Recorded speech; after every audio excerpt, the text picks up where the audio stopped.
Welcome to episode 60. Hey, this is John Lee Dumas of EO Fire, and you're listening to Who Did That Voice, where we take an in-depth look at voiceovers. Finally, warmer weather is here, and there is no better time than right now to book your vacation getaway with 3D Travel Company.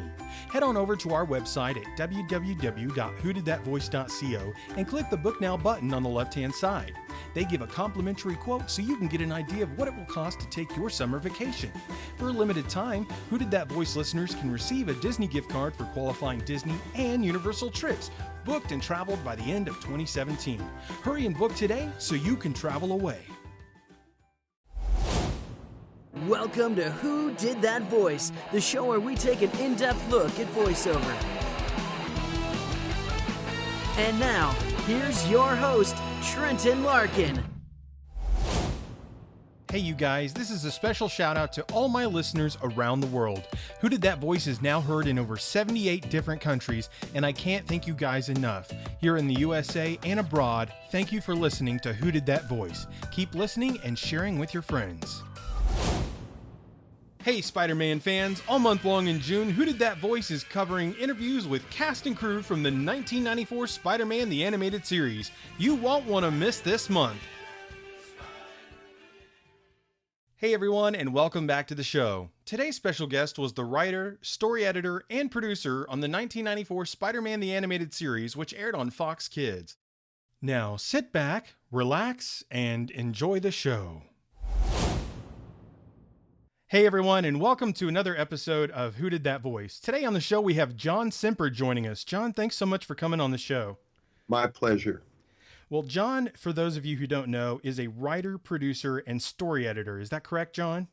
That is correct. Yep. And you have had a 35 plus year career, I believe. Yes, and I feel every day of it when I get reminded of it. Yeah. Well, I'm just stating that because you have a very wealthy history of writing and producing and story editing. And today we're going to primarily focus on Spider-Man, the animated series from 1994.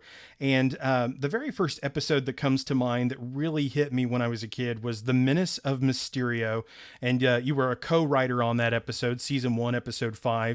And, you know, I've with all these live action films they've made, they still have not brought Mysterio to the big screen. And I'm still waiting for that moment because he was such a unique character. What was it like for you being a part of this project? And were you a young boy that grew up like reading comics or? Well, I was a young boy who grew up reading comics. And in fact, Marvel comics were an incredibly important part of my life. I am originally from Boston, Massachusetts. I used to take the subway to school during what you would consider my junior high years and my high school years. Yeah. Both of those periods were all in one school. So I'd take the subway every morning for about an hour, and they had those little kiosks down in the subway that sold magazines and comic books. And I started noticing, I had been a reader of DC comics, but then I started noticing that there were these interesting comics that, you know, I'd never heard of from a company that I'd never heard of called Marvel. And I remember seeing Fantastic Four #1 for sale. I didn't buy it. And I probably saw Amazing Fantasy. Although back in those days, the kiosks didn't stock everything. It's not like comic book stores today where you can walk in, you can find pretty much everything. Back in those days, it was whatever you got lucky, you know, just happened to be hanging there. Yeah. And somewhere along the line, I picked up one of those Fantastic Four issues, probably around issue 4. And then I also picked up Spider-Man, and they became my favorite comic books. So Spider-Man was my favorite superhero. And when I did the cartoon show, I actually did get to bring my favorite comic book hero to life. So, well, that is fantastic. So yeah. Was this a project that you pursued, or were you pursued for it, or how did it come about that you got to be a part of the project? It was sort of on and off. I happened to be, and here I go name dropping. I happened to be at one of Stan Lee's Christmas parties. Fantastic. Because I've known Stan for a long time, and oh wow! And the whole deal that night was that Jim was there because he and Stan were working together because Jim was going to be doing this big Spider-Man movie. And Margaret Lesh was there as well. Margaret was the head of Fox Kids TV. Yeah. And I've known Margaret for years because Margaret is actually responsible for my career as a writer when she was the head of Hanna-Barbera. She hired me and my partner Cynthia. They were all buzzing around and being excited, and there was now suddenly, and I believe it was birthed right at that party, there was this idea that Fox would do an animated Spider-Man series that would be based on this big blockbuster movie that was going to get made. Yeah. And I happened to be standing there right at the moment when Stan and Jim and Margaret were being all excited about this. And Margaret said, "And we'll get somebody really talented to write it," and she gestured over to me. Fantastic. And because this is Hollywood, I knew that meant absolutely nothing. Yeah. Sure enough, I was working. I don't know when the time frame was, but it was some time later. I was working on a preschool show for PBS called Puzzle Place.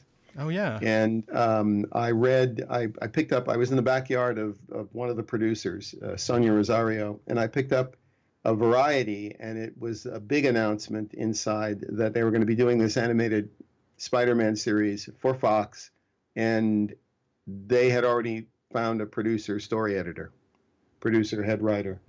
And I thought, oh, well, there goes that. I mean, and it was not me. Oh, wow. It was somebody else. And I thought, well, that's to be expected. That's the way Hollywood works. Yeah. And then I had this weird thought. I thought, wouldn't it be great, because this is also how Hollywood works, wouldn't it be great if that guy didn't work out? And Stan called me and said, "John, you're the only person that can do this Excelsior face front." And sure enough, about a week later, Stan called me and he said, "We're having trouble making a deal, and I want to put your name into the hat." And I said, "Great." And then about a week after that, Stan called me and he said, "Well, I'm sorry to get you all excited because we made the deal, and I'm sorry to get you all excited because you're not going to be doing it after all." And I said, "That's all right, Stan. Thanks for thinking of me." And then months went by, and many months went by, maybe 4 or 5 months went by. And then I get a call from Stan out of the clear blue, and he says, "We're having trouble. This isn't working out. We're looking for a new head writer. I just told them it's got to be John Semper." Wow. That's And fantastic. that was how I got the job. And then when I got in there were a few people who were anxiously trying to get rid of me. Oh wow. And I had to do battle with particularly one person. I had to do battle with that person for during the course of the first 13 episodes. So it was not an easy gig to get, and it was not an easy gig to hang on to. But after the 13 episodes, the first 13, then it became a little bit better and everything settled down, and I signed on for the remainder of the 65. My contract was I would do the first 13, and if that worked out, they would sign me on for the remainder of the 65. That's a short story, believe it or not. Well, I appreciate it. It's wonderful to hear the backstory because Spider-Man on Fox Kids was one of the most epic shows ever. So it's fantastic to be able to talk with you today. It's good to be here. I'm very happy to talk about the show. I love the show. It's a wonderful show. Let's talk about Mysterio, because you brought Mysterio up. Yeah. Now that's an interesting episode because there's a story behind that. So during the first 13 episodes, I was really having a hard time finding writers. Yeah. And I had started out thinking I'm going to hire comic book guys. This will be the first show based on a comic book property where the majority of the writers are going to be comic book writers. Wow. So I called up Jerry Conway, who was in Hollywood. He was writing on Prescription Murder, the old or Diagnosis Murder, the old Dick Van Dyke show. Yeah, love it. Mystery show. Yeah, Jerry was one of the main writers on that. And I called him up and I said, "Would you come in and work on the pilot?" And he said yes. And then I called up Marv Wolfman, and I called up Len Wein, and a whole bunch of people, Jan Sternad, and just a whole bunch of people. Yeah. A whole bunch of comic book people. And for various reasons, it wasn't working out. It just wasn't working out. Jerry was wonderful with the pilot, but he was busy. Yeah. And a lot of the other guys just weren't having a good time. They weren't enjoying working for Avi Arad. and they were not, they just weren't having a good time, and there was a lot of grumbling, and there were a lot of people who were going behind my back out in the real world and saying the show is a mess and it's going to be a disaster, and it's going to be a horrible show and all this kind of stuff. And I caught wind of that, and I actually didn't want to have those people around. So now I had to find new writers. I had to find people that I could use that wanted to be on the show and wanted to do this particular show and with enthusiasm. And I called up another showrunner, a very prominent showrunner, and I said, "Have you got any suggestions?" And he said, "Well, there's a guy, I haven't used him, but he might work out." And I said, "Okay, send him over." And the guy came over, and he was a very amiable guy, and I liked him, and I thought, "Okay, well, we'll give you a chance." And he had a few credits, not many, but that didn't bother me. He seemed amiable. At that point, when I was hiring, I just wanted people around me that would make me comfortable and that I was comfortable with, that were comfortable with me. Yeah. So he seemed all right, and he seemed like a good guy to have in the room. So I said, "Okay, here's the deal. I have 1 week for you to write this, because we're under the gun. It's the early days of the show. I'm under a lot of pressure. I got a guy trying to get me fired, and I just, we've got to crank this out as quickly as possible." So I said, I think I gave it to him on a Tuesday, and I said, we have to have this script done by Wednesday of next week, which means you have to hand it in to me like on Monday or Tuesday. Wow. So that, then I can do at least a quick cursory rewrite. And I went over very carefully. I always did this on every episode of that show. Every episode started with me working out the story with the writer. So that's why when you see the episodes, you always see my name in the story by. That's because I came up with most of the stories. And I would sit with the writer, and we would talk it out, and then they'd go off and write. So they always went off and they wrote with a very clear idea of what I wanted. So I sat down with this guy and I went through it very carefully. Okay, this is what's going to happen. We beat the story out. And then he went off. So that was Tuesday. So Wednesday goes by, Thursday goes by, Friday goes by, Saturday goes by. Sunday night, I get a call from the writer, and he starts asking me all those kinds of questions. If you're a writer, you know when the questions are, "I'm just starting to write now, and I have some questions."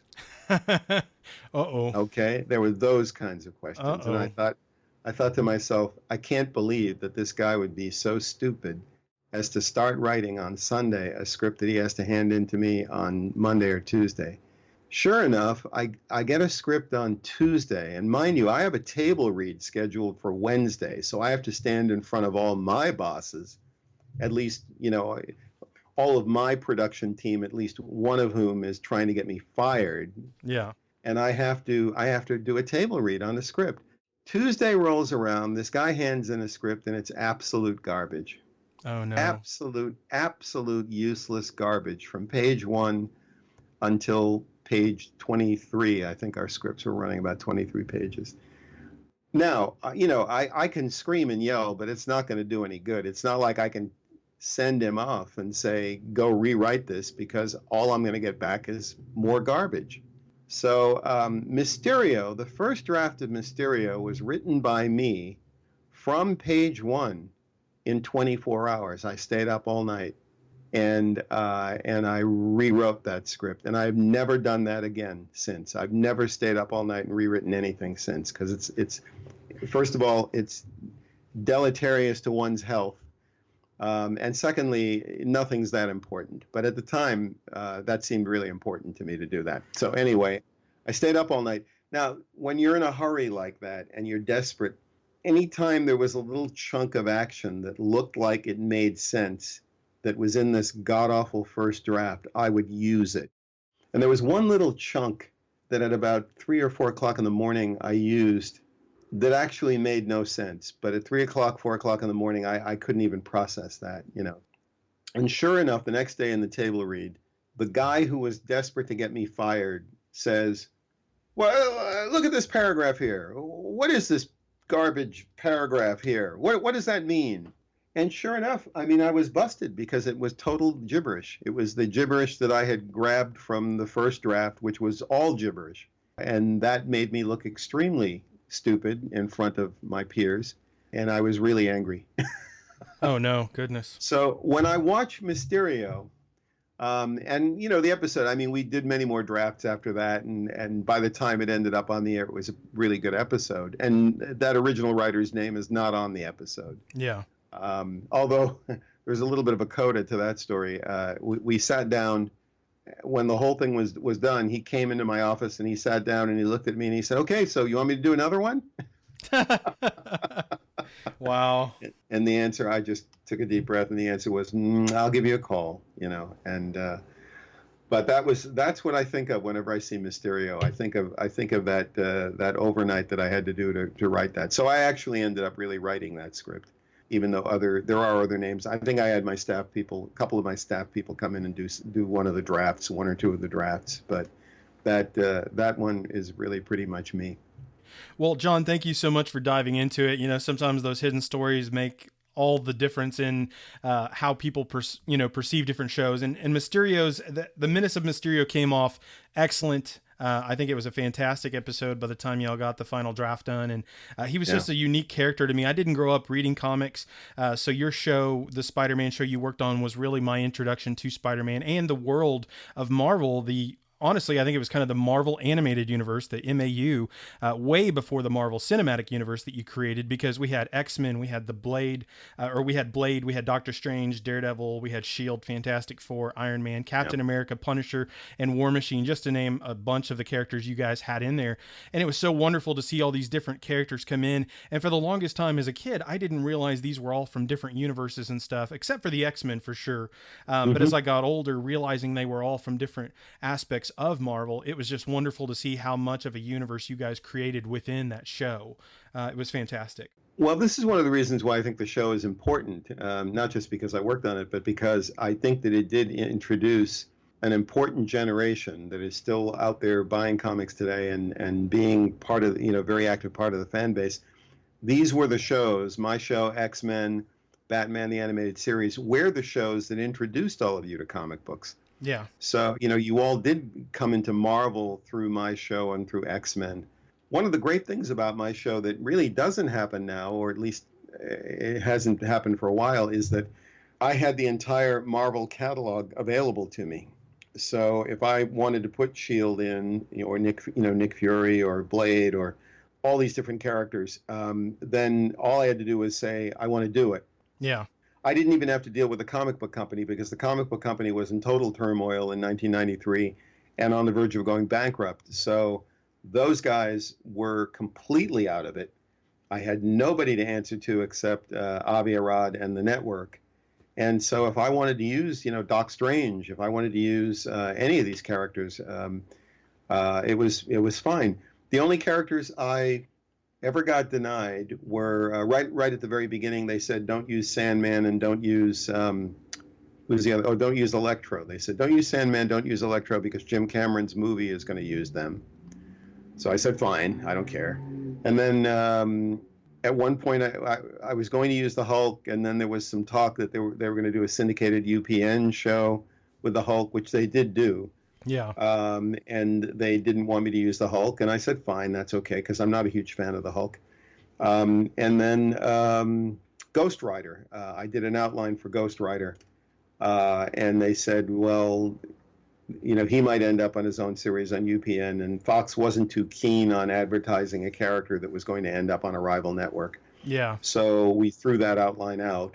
But other than that, all the other, anything I wanted pretty much I could do. And then, of course, getting to use the X-Men was really kind of cool since we were both on Fox. So, yeah, no, I had a tremendous amount of control. I always say this, after the first 13 episodes, when all the politics died down, I actually ended up having more control over the show than you could ever get today. There's no way, a showrunner could have the kind of control over a big property like Spider-Man today the way that I did back then.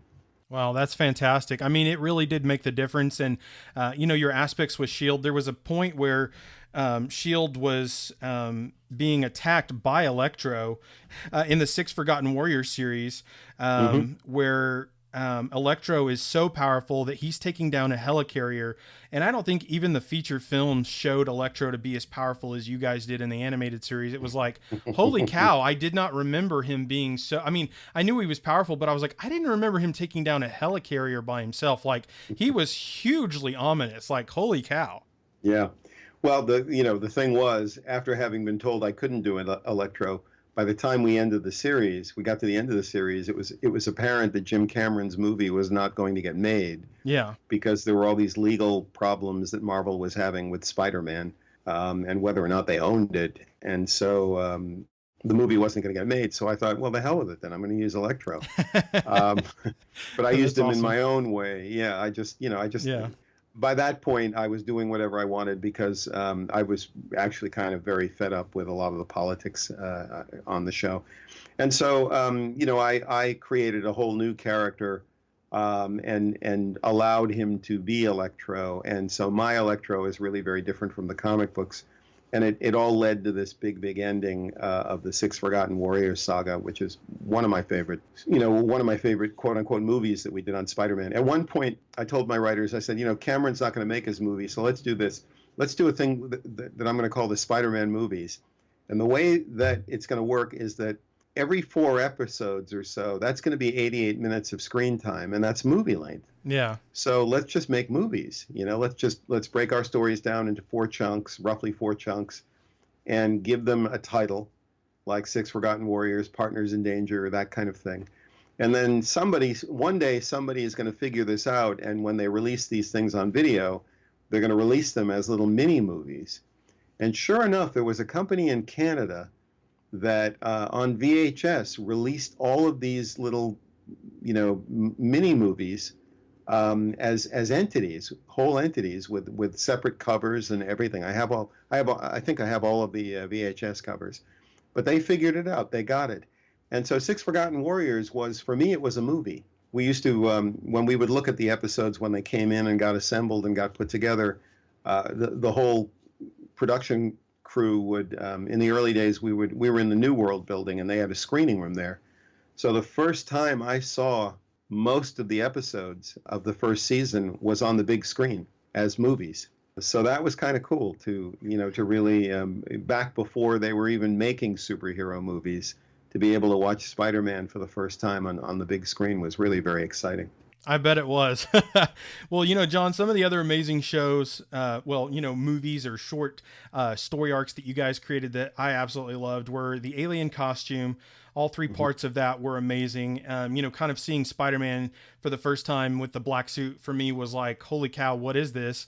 And then to see Venom's character come, because again, I wasn't a comic reader. So all of this was me discovering it for the first time. And I absolutely loved the Hobgoblin stories and the Green Goblin stories.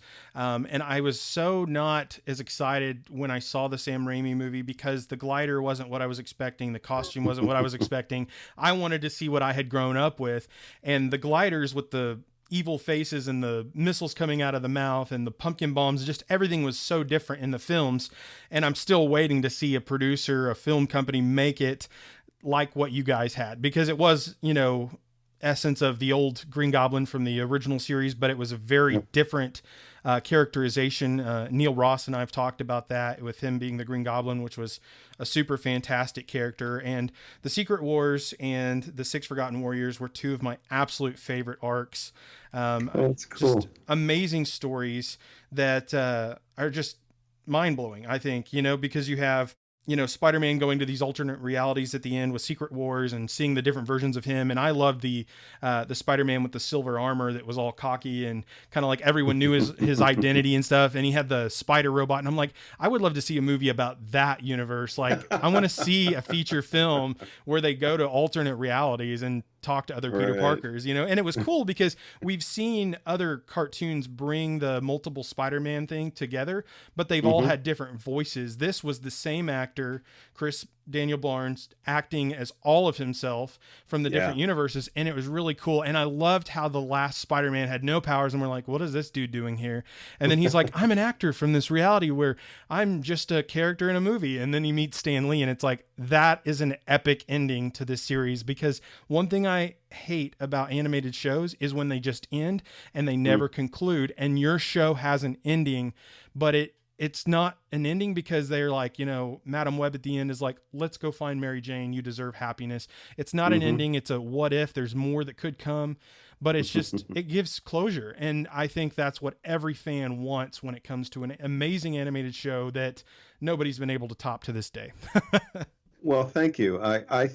It's funny. Well, a couple of things you touched on. First of all, Chris is a brilliant actor. Yeah. And watching him record that Spider Wars with all those different Spider-Men was really great, because very few actors could have pulled that off. And he got every attitude. He got the cocky attitude, and he got every attitude. It was really brilliant. Yeah, I invented the Spider-Verse.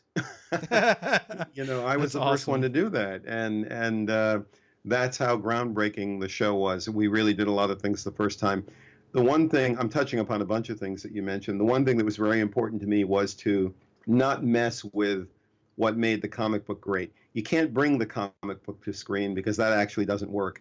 And I know that because I've written both animation and now I'm writing comics. So it's two different kinds of writing. But I wanted to bring the essence of the comics to life. And so I did not want to deviate. I didn't want to do the thing that they did in the Sam Raimi movie, where suddenly the Green Goblin doesn't really look like the Green Goblin. Yeah. And to me, that drives me crazy. It's like, if the thing works to begin with, why change it? Yeah, we got a guy on a skateboard or something with goggles. It was like, what is this? Exactly. I don't understand that at all. So it was very important to me to do the things that had been done in the comic book well, and to do them true to the comic book, but just make them work in animation. Now, the ending, of course, that's very controversial, because some people think that the ending didn't really end the way they wanted it to. They did want to see Peter finding Mary Jane. Just so that you know, I have actually just completed a script called Peter Finds Mary Jane. Oh, wow. And it's kind of like this long feature-length script that I made available to people who funded a crowdfunding campaign that I did for another concept called War of the Rocket Men. Oh, wow. Which I'm still in the middle of putting together. At some point, I'm going to make it so that script will be available to people, so that they can have closure with regard to Peter finding Mary Jane. Oh, wow. So there actually is now a missing final episode, in episode 66, called Peter Finds Mary Jane, written by me, and Peter finally gets Mary Jane. But I always felt that the ending that we did for the cartoon series was perfect, because it wrapped up Peter's story. It really is about Peter. And then Madam Web said, let's go get Mary Jane. So I didn't really feel that we needed to see that happen. And I know that I thought about it, but I guess almost in defiance, because one thing I always like to do is to be different. I didn't want the show to ever be predictable. Yeah. And I thought, showing him seeing Mary Jane and kissing and all that, that's just predictable. And I didn't want to do that. I also wanted to leave the door open in case by some miracle we actually did get a pickup to do more episodes, which I knew we weren't going to. But I thought, well, you never know what's going to happen. So I'll leave just a little something extra, just in case. But for me, the whole thing really was resolved. And I've said this many times. When you have a character who turns to his creator and says, I'm not the same guy you created. I like who I am. I feel complete. That's pretty much it. From a storytelling point of view, there's no place else to go from there. Yeah. So, and this is a guy who had just saved all of reality. So, but I'm glad you enjoyed those stories. I put a lot into them. They really do. Spider-Man is one of the few shows that really reflects how I think and how I like to tell stories. There have only been a few opportunities in my career where I've gotten to do it my way to a great extent. Spider-Man is one of them. Oddly enough, JJ the Jet Plane, which is a preschool show that I did for PBS, is maybe one of the other ones. And then the comic book that I'm writing right now for DC, there's a lot of me in that. But usually when you do this job, you work for hire. You're realizing other people's visions, and it's not often that you get to do it your way. So I'm very proud of that with Spider-Man. Hey everyone, I sure hope you've been enjoying today's episode with John Semper, the writer, producer, and story editor for Spider-Man the Animated Series. Sadly, this is the end of Part 1, but tune in next Friday to hear Part 2 and the conclusion with John Semper. If you've enjoyed today's episode, please find me on Facebook, Twitter, or Instagram by searching Who Did That Voice. I would love to hear from you. You know, a question you might ask yourself is, where can I listen to Who Did That Voice? That's an excellent question. You can hear us on iTunes, Stitcher Radio, TuneIn Radio, YouTube, and our website at www.whodidthatvoice.co. Click the Episodes tab and listen away.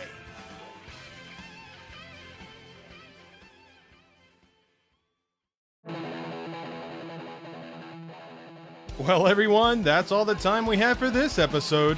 Join us this Friday for Part 2 with John Semper, the writer, story editor, and producer of Spider-Man the Animated Series. You won't want to miss this amazing conclusion. Hey, do you ask yourself, who did that voice? Well, if you do, go to our website, www.whodidthatvoice.co, and click on the Episodes tab. Choose an actor, pick their name, and see pictures from the different characters they've voiced in their career. Thank you for joining us today. We'll see you next time for more discoveries on Who Did That Voice.